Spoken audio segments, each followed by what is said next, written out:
Hi everyone, my name is Hope and welcome to Bible Teller. Today we are going to learn about Hannah and how God answered her heart desire. Hannah was a faithful woman in the Bible who really wanted a son, but she was old and couldn't have any children. She wasn't like all the other women who gossiped and came to the city to see what kind of hats and clothes the other women were wearing. Hannah was fasting and praying to God because she was worried about having a baby. She went to the temple to worship God and ask him for something special. One day, Hannah was walking to the temple in the city of Shiloh with this heavy burden on her heart. She went right through the crowd of talking women and straight to the altar to pray. She was so desperate that she ran and fell down on her knees.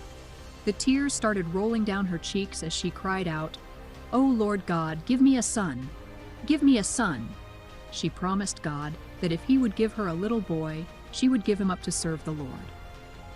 Hannah wasn't worried about what the other women or the temple priest thought as she walked by.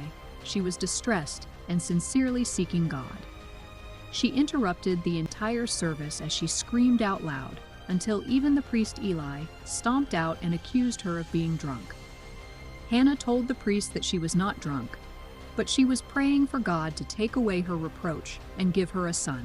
The old priest realized that Hannah was sincere before the Lord, and he blessed her. As soon as he blessed her, she knew she was going to have her son. Hannah believed that if God could give Sarah and Abraham a baby after Sarah was almost 100 years old, then God could give her a baby too. She went home rejoicing and praising God. 9 months later, Hannah had a beautiful baby boy. His name was Samuel. She had waited all those years, and God had finally answered her prayers. But as soon as little Samuel was old enough, guess what Hannah did? She kept her promise to God and took him to the temple to give him back to God. Hannah gave up her only son so that God could use him. God honored Hannah's sacrifice, and he not only gave her a son, but he made Samuel a mighty prophet. It probably wasn't easy for her to say goodbye to Samuel as she left him with the temple priest that day.